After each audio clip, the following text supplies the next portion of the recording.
Que le Seigneur vous bénisse.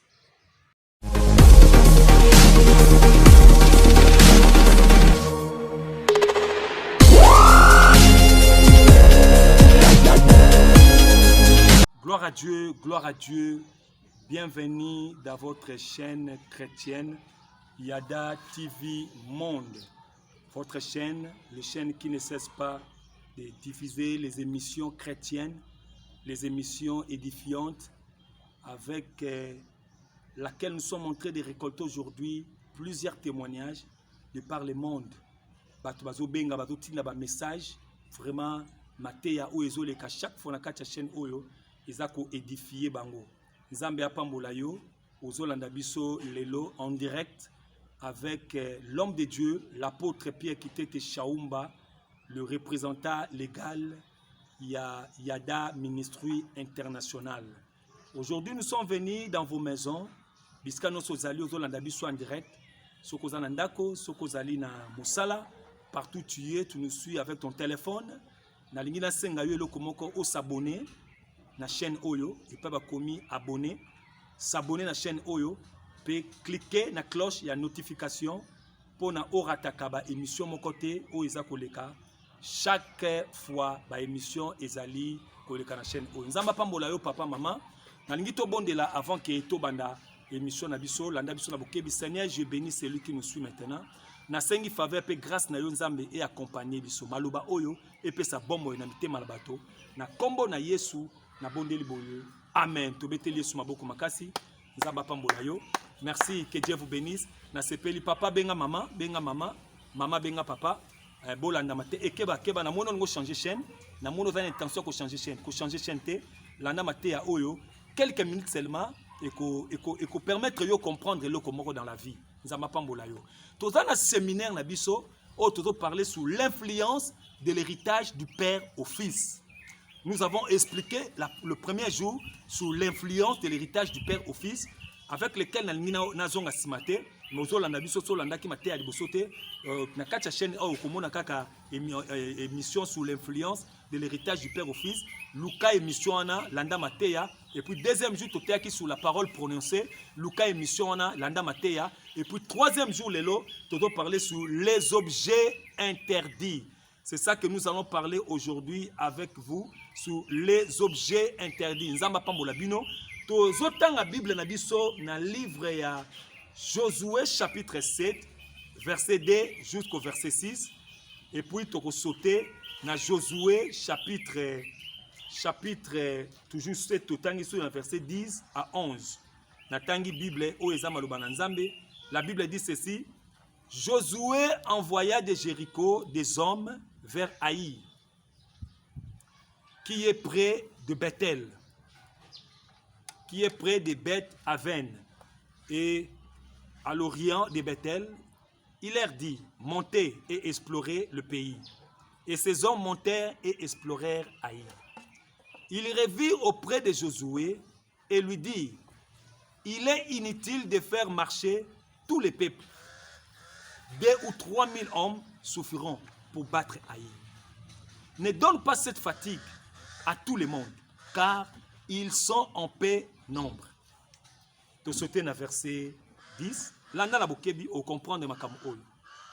L'Éternel dit à Josué: lève-toi. Pourquoi restes-tu ainsi couché sur ton visage? Israël a péché. Ils ont transgressé mon alliance que je leur ai prescrite. Ils ont pris des choses dévouées par interdit. Ils les ont dérobées et ont dissimulées. Et ils les ont cachées parmi leurs bagages. Alléluia. Presse de l'ordre. Yaya landanga na bokebi, tu vas comprendre pourquoi la vie des autres ne marche pas. Pourquoi la vie des autres n'évolue pas. Pourquoi la vie des autres ne change pas. Tu vas comprendre cet enseignement. Nalobaka toujours na batu na église. Année scolaire ibandaka nzela moko. Rentrée scolaire bana bakenaka nzela moko. Mais à la fin de l'année, tu as remarqué le premier azalaka, l'échec peut azalaka. C'est une question que je pose à celui qui m'écoute, qui me suit maintenant. Écoutez-moi. Nathan a besoin de réponse. Tu n'as pas réponse à ta place à commentaire. Bana bazo banda année nzela moko. Mais à la fin de l'année, le premier azali, le dernier azali. Est-ce que le premier a plus intelligent que le dernier? Ou le dernier a moins intelligent que le premier? Qu'est-ce qui fait que le premier a le premier? Et pourquoi le dernier a le dernier? Donc c'est la réponse. C'est une question à tout pour évoluer na kati ya maté na biso. Nzambe apa bolayo. Bible zo ba na biso boye. Josué était le successeur de Moïse. Nous connaissons l'histoire. Moïse qui avait reçu la vision, le plan d'amener le peuple Israël sur la terre promise. Et ma combien zolo ba na biso boye. Tangu bazo kende na terre promise, nzamba zwaki Moïse, ayebisi Josué, tu continueras la mission. C'est Moïse qui avait la mission, c'est Moïse qui avait la vision, c'est Moïse qui avait le chemin. Et il a donné sa mission, le plan, la vision à Josué. Et Josué a Israël jusqu'à terre promise. C'est ça le grand problème. Tu dois parler sur les objets interdits, tu vas comprendre. Objet interdit ezanin. Objet interdit eza biloko oyo na lingala to kobenga biloko ekila. Biloko oba pekisi yo simba. Biloko oba pekisi yo tala. Biloko oyo ba interdit yo. Ba bike biloko nyoso ko simba mais oyo oko simba ngote. Eloko ane komi ekila. Ndenge na ba famille ezaka na bikila. Famille na ba famille ezana bikila na bango. Ba famille musu balia ke loko oboete. Famille musu balia ke loko obote. Loko ane ezekila pona bango. Soko le yango okozwa conséquence. Ba koko balobi ke soko le ligorodo makwanze bimaka premier jour te. Mais plus tard, nde makwanze ko yako bima yo. Alléluia. Mais ligoko ne zo bimisa makwanza ba chinois bazo liango. Ligorodo zo bimisa makwanza. Chinois zo liango makwanze bimate. De pas na bango interdit. Et quand nous voulons voir les choses interdites selon la Bible, il y en a beaucoup. Tozongi na jardin d'Éden. Nzamba zo bimisa Adam et Ève. Vous mangerez tout ce qui est dans les jardins, sauf à l'arbre qui est au milieu du jardin. Boko tala yango te, pe boko simba yango te. Nzamba interdit. Donc arbre ozaki na kat na jardin et comme qui chose interdit et comme qui loko ya ekila. Bako kai ko poussa na pembeni te nokite châtiment et ko beta bango. Chose interdite. Deuxième chose interdite dans la Bible, c'est la dîme. L'Éternel, le Dieu, te donne le souffle de vie chaque jour. Nzamba zo pesa yo chaque jour souffle de vie. Nzamba zo pambolo chaque jour. Mais ezana pourcentage moko na Bible. Oyo nzamba lobike oko simba yango te, oko lia yango te, eza dîme, oko pesa ngo na banganga nzamba. Et d'ailleurs la dîme, on ne donne pas la dîme, mais on paye la dîme. To futa ka dîme. Parce que dîme est la chose interdite. Ce qui mutazo pesa dîme te Bible bike, il est frappé de la malédiction. Parce que à quelque simba chose interdite. Donc tu dois comprendre que la chose interdite, ils ont même appelé malédiction la katia vie na bato. La chose interdite, ils ont même appelé maladie na vie na bato. Bato belé bazo vivre ba maladie o ba yebi conséquences na ngote. Ba yebi pas eutité. Ils ont quand la chose interdite. Les choses interdites, ils ont même appelé célibat, ils ont même appelé stérilité, ils ont même appelé divorce. Ils ont même appelé tumba la katia ba vie ya bato. Les choses interdites. Bana Israël, il fallait pas contre la terre promise. Selon la vision que Dieu avait donnée à son serviteur Moïse.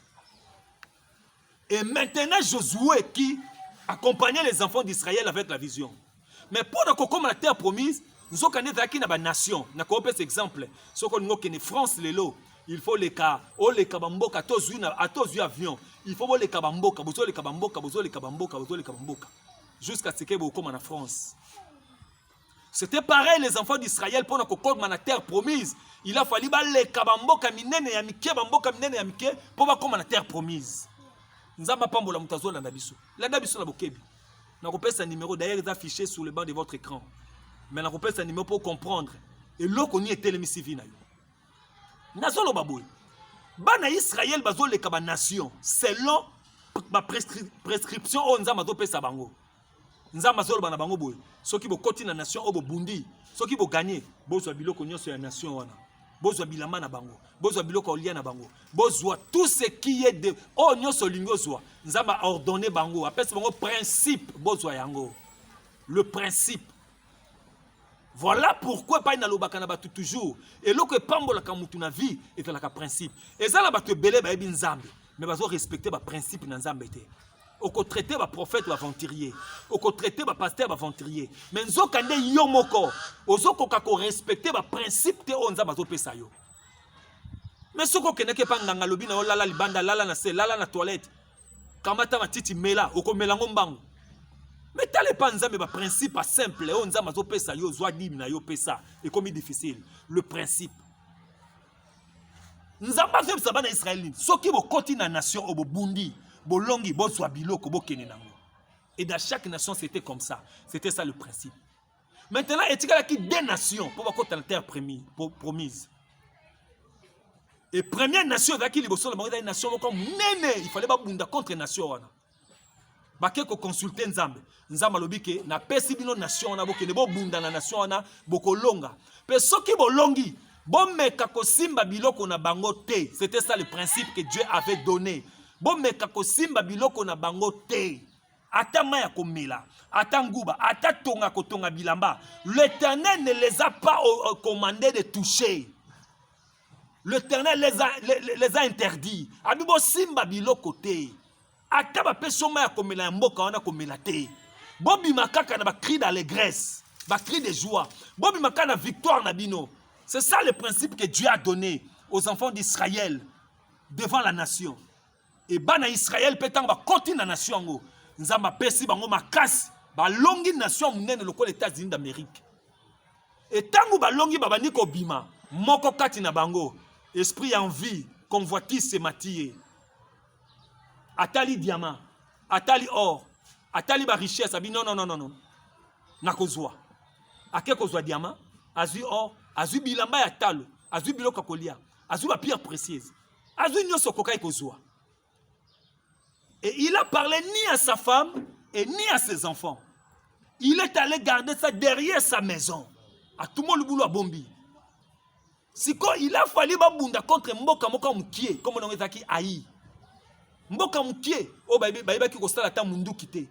Ba bi kostala ta lance pierre té. Mboka mukie. Josué zeb sabana Israël tongi to ke no bunda na mboka wana mais boke na ko explorer mboka wana. Boke na ko tala mboka wana boye ba tactique na bango. Voilà pourquoi na lobaka toujours na batu un bon entraîneur s'il veut préparer son athlète face à son adversaire. Ako lukanan ba film ya adversaire wana. Abandi ko tala ba technique na ye, abandi ko tala ba déplacement na ye, abandi ko tala comment il donne des coups de poing, abandi ko tala ba mouvement ya adversaire. C'est alors ndé ako yeba ndenge ni ako préparer athlète na ye face à son adversaire. Et voilà Josué était un bon entraîneur. Il a envoyé d'abord les espions avant que Israël armé ba keneko bunda.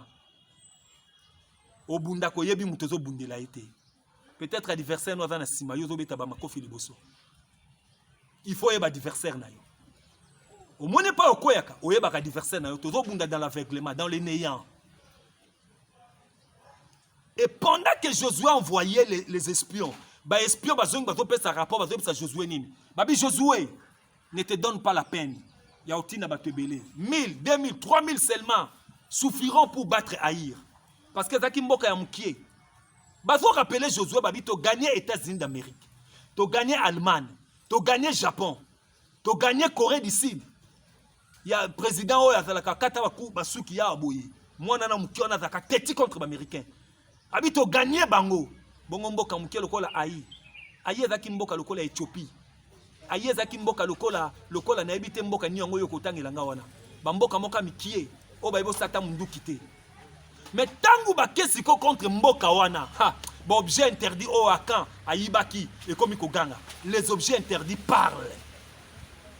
Bah, continue à mboka bandi ko bunda. Et pendant que bazo bunda, bazo comprendre que aïe ezozo les dessus. Aïe ezozo sabango si, mais on fait reculer bango derrière. Aïe ezozo sabango si. Oh, le général de l'armée de Josué ne comprenait pas, mais comment nous avons vaincu les États-Unis, nous avons vaincu la Grande-Bretagne, mais comment le petit pays comme Haï tozo kokako gagner yango te. Baso comprendre te mboka muke lokola Haï, tozo kokako gagner yango te ndenge nini. Bazo zonga sima. Écoutez-moi, les objets interdits et même ka esprit auto benga ka esprit à stationnement. C'est-à-dire que moto tellement esika moko banda oyeba ye abanda commerce ya matakate ya kitakate atala kaka lolenge moko batu ba évolua baleki ba mata ba bala me ye banda ko tia poudre ne longi ti lelo libale yakate ateleme esika moko kaka koganga bonne année ona kosama comme nene baninga bazobala baleki bazobo yazo kenete les objets interdits et même ka esprit à stationnement batelemisi yo au téléma. Et pendant que bazobunda tango babundi Bible lobi nini bazongi sima les objets interdits ils ont ça mutu sima olingo koma pembe na terre promise objet interdit gangi ba famille ebele lele tongami na ba objet interdit ba papa ebele lo batangisi bana na ba objet interdit ndako ovandaka waniza ya nani ndako oyo ovandaka ovandi na bana na mwasi otomboli mapeka ndako ovandaka eza ya nani papa Koufi, bobotoli ndaku ya bani tike. Les objets interdits. Mosala ozwa wana, batu amona ke muto apambola ma. Mais yo moko la kati ya motema na yo. Oyebi par quel moyen ozwa ki mosala oyo. Oyebi par quel moyen ozwa ki mwasi oyo. Mwasi ya bato ozovana na ye. Obotoli pa moninga na yo. Les objets interdits, ezo ganga contre yo. Les objets interdits parlent. Ezo zongisa bato ebele sima. Ezo mema ba maladie na kati ya vie ya bato. Okomna ba maladie yo na famille na yo ezalaka te. Cancer ozobele uti wapi. Prostate ozobele uti wapi. Estomac elongoli yo ba poil na estomac uti wapi. Ba problème ozana ngo uti wapi. Les objets interdits parlent. Et bana Israël tango bazongaki na défaite Joshua pasoli bilamba bandi kolela bana tongo tina pokwa na bancien nzambe na pokwa lobi na Joshua ozolela nini. Israël a péché. Chose grave c'est quoi? Tango Akan azwaki biloko ezaki interdit azaki yemoko. Tango Akan ke ko bomba biloko ezaki interdit na simanda kune azaki yemoko. Mais tango châtiment yaki bazui mwasi Akan bazui bana na ye bazui ba mama leki bazui ba tata kulutu bazui ba noko bazui na ba mbwa na ye na ba meme na ye na bilamba na ba ndaku na ye batumbi bango nyonso ba bombi bango nyonso. Une seule personne a touché aux choses interdites, mais le châtiment est tombé sur plusieurs personnes. C'est ce qui se passe dans ta vie. Peut-être aux ali conséquences, il y a des choses interdites. Aux conséquences, il y a des choses interdites. Bitumbo zo bunda lelo, peut-être il y a des choses interdites. Batata na bino bazwa, batata na bino balona, bakamata biloko ya bapaya, bakamata kisi, bokoko, kindoki, nde batonga famille na bino. Papa zwa cousine ba bota papa na bino nde yo botami. Ou botami na lignée on a des choses interdites.